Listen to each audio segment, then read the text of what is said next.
Listen to this guy in Michigan. He sums up exactly what's happening with the Democrat Party 20 days before the election. I think it's touch and go right now. I see shades of the Hillary Clinton campaign with the arrogance of a Democratic Party out of touch with the electorate. Whoa, I see shades of the Hillary Clinton campaign. Oh, no wonder Mika Brzezinski's depressed. We all know how that story ended. I see shades of the Hillary Clinton campaign with the Democrat arrogance. I see shades of the Hillary Clinton campaign with the arrogance of a Democratic Party out of touch with the electorate. The arrogance of a Democratic Party out of touch with the electorate. Oh, that gives me shiver. I love that. I'm going to put that on a t-shirt.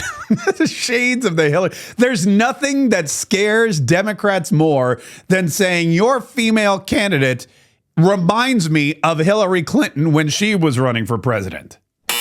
That's bad news. That's bad news for the Democrat Party. Listen, I got some more dumb stuff that the Democrats have been saying, but before we get to that, I need you to subscribe to this channel. I'm going to pull some Barack Obama for you. You and I, we came from the same place. We grew up middle class, and we have the same desires for this country, and I went to school with you. And so now I need you to subscribe to my channel. I need you to subscribe and hit the notification. If you're on Rumble, I need you to thumb it up. If you're on YouTube, you got to hit the ding-a-ling. Hit that bell. That's gonna. Okay. Anyway, I don't know if I could do that with a straight face. Anyway, speaking of not doing things with a straight face, Charlemagne the God, for those of you that don't know, has been around for a very long time. He's part of a show called The Breakfast Club. It's a radio show. It's for an urban audience. And he's the guy that really, his claim to fame is that Joe Biden was yelling at him about being black during the last election. If you have a problem figuring out whether you're for me or Trump, and you ain't black. But after he yelled at Charlemagne the God and said, if you don't know if you're for me or Trump, then you ain't black, that skyrocketed Charlemagne into a whole new stratosphere. I mean, he was already pretty famous, but that skyrocketed him into a whole new stratosphere of not just being a popular black voice in the entertainment industry. He would bring in all the rappers and all the athletes, and he would bring in all the movie stars, and any African-American celebrity who wanted to promote something would go on the Breakfast Club with Charlemagne the God. That was fine, and that still happens, but it propelled him into this new stratosphere of being the political voice for black people in America. I don't know if he wanted the job or not. I think Joe Biden handed it to him accidentally when he made that very racist statement about him, to him rather, at the last election. So now when Kamala Harris needs some help with her image because her campaign's so depressing and traumatic and demoralizing, and Democrats are fearful of another Trump victory because Mika Brzezinski's out there crying on television about how Donald Trump's going to come back and everybody in America, everybody who loves America is going to be traumatized again. They send her out on Charlemagne the God, and he asks her questions. But like every other interviewer who's ever interviewed Kamala Harris, he lets her get away with stuff. He lets her lie and doesn't call her out on it. He doesn't fact check her, and there's zero follow-ups about anything. And in fact, he starts feeding her lines. Like, for example, when he reiterated the lie that she was never the border czar. Why do you allow him to call you the border czar when that's not even that wasn't your role? I'm not giving him permission for that. Oh, you're right. But I mean, you don't push back on it because that wasn't your role.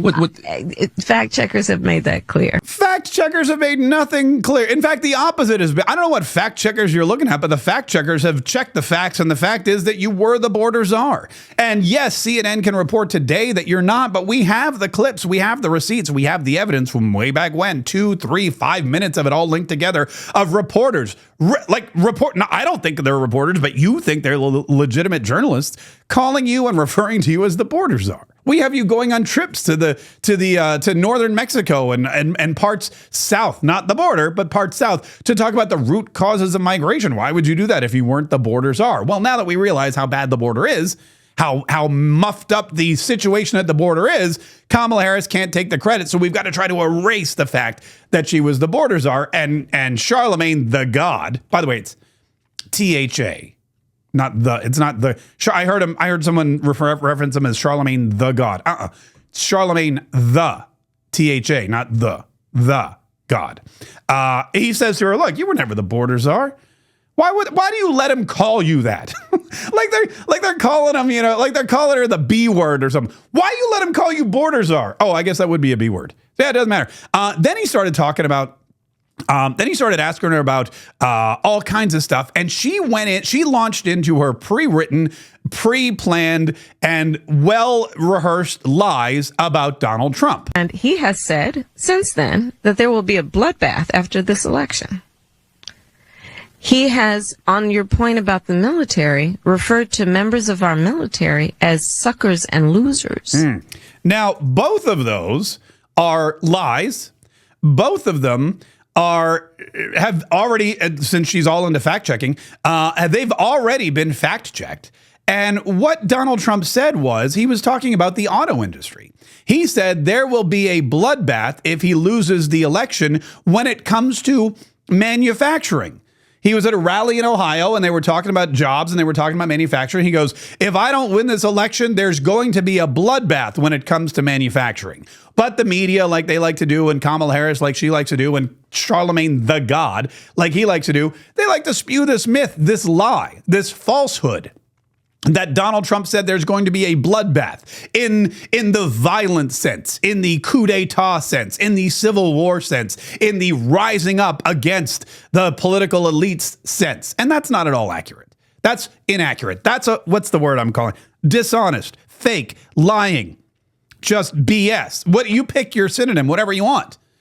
That's why we know that Democrats are either lying or dumb. And Charlemagne the God sits there, doesn't even fact check her, doesn't say a gosh darn thing about it. And he has said since then that there will be a bloodbath after this election. He has, on your point about the military, referred to members of our military as suckers and losers. Okay. Notice you also, she said suckers, not suckers. It's a small catch. You got to I listened to it a lot, but she said, well, we can listen to it. We can listen to it one more. In fact, let's listen to it one more time. And he has said since then that there will be a bloodbath after this election. By the way, there's a big pause. She paused there. At which point Charlemagne the God could have said, that's not true, Madam Vice President, or you're only quoting half the statement, or he was talking about U.S. manufacturing jobs and not an actual violent uprising of conservatives against Democrats. You know that, right? You know you're misrepresenting yourself and that's misinformation. Nothing, nada, niente, zip, zilch. He said nothing. He sat there and let her push her propaganda because that's what puppets do. And then she said, suck us. Listen to it carefully. He has, on your point about the military, referred to members of our military as suckers and losers. Suckers and losers. I'm going to get you, sucker. It's just so distressing. So Charlemagne the God, again, sits there and he tried, by the way. He tried to stand up to her. He tried to make a point about the border. When she pushed back about being the border czar, he tried to do some due diligence. He tried to be a good journalist. He tried to be the voice of the African-American voter. He failed miserably, of course. But doesn't the Biden administration have to take some blame for the border, though? A lot of the blame? Because, the first 3 years, y'all did get a lot of things wrong with the border. No, Charlemagne, within hours of being inaugurated, the first bill we passed before we did the Inflation Reduction Act, before we did the Bipartisan Infrastructure Act, before we did the Safer Communities Act to deal with gun violence, first thing we dropped was a bill to fix the broken immigration system.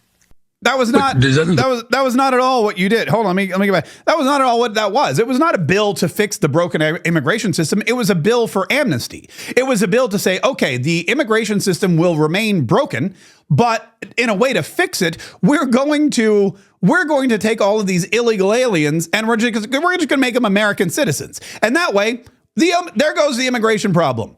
If you take 20 million illegal immigrants and you make them American citizens, boom, you have 0 illegal immigrants. That solves the problem.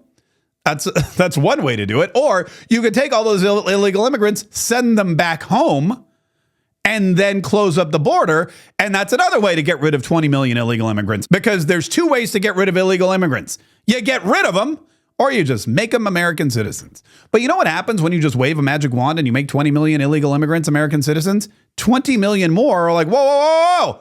Yo, me, next, próximo. Charlemagne the God, incidentally, sits there And again, he's sitting there. Either he wants to just allow her to lie or he's just too stupid to know any better. He doesn't have the knowledge. He doesn't really, again, keep in mind, the only reason he's the political voice of the African-American community was because Joe Biden yelled at him all those years ago. And if Joe Biden never yelled at him, If you have a problem figuring out whether you're for me or Trump and you ain't black, he probably wouldn't be sitting here. He probably wouldn't be sitting here talking to Kamala Harris about her vice presidential campaign. That probably would not be going on right now.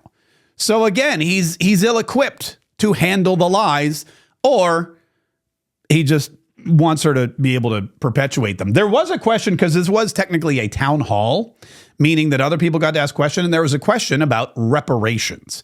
Reparations, which Kamala Harris, as this is going to shock you, this is yet another issue where she's kind of flip-flopped, or she said one thing back when she was a super socialist, and now that she has to woo independent voters is saying something totally different. And she kind of obfuscates on this whole question. Listen to her answer about reparations. Specifically, pay attention to what she says at the very end of this answer, because it's going to sound very, very familiar to you. So to your point, yes, I am running to be a president for all Americans. That being said, I do have clear eyes about the disparities that exist and the context in which they exist, meaning history, to your point. So my agenda, well, first of all, on the point of reparations, it has to be studied. There's no question about that. And I've been very clear about that position. In terms of my immediate plan, I will tell you a few of the following. One, as it relates to the economy, which is a lot of what you have addressed. Look, I grew up in the middle class. My mother, worked hard, raised me and my sister, and by the time I was in high school, she was able to afford our first home. There it is.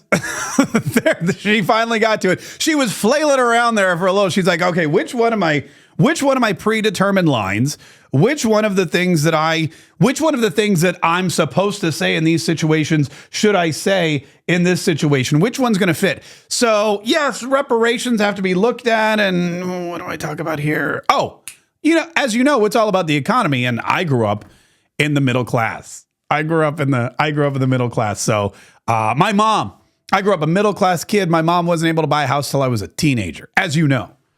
That's her go-to for everything. Also, she said she was clear-eyed or something. So to your point, yes, I am running to be a president for all Americans. That being said, I do have clear eyes about the disparities that exist. That's not true. And she doesn't have clear eyes. We know that because in her medical report, it said she had allergic conjunctivitis. So her eyes are all pink and red and watery and gooped up.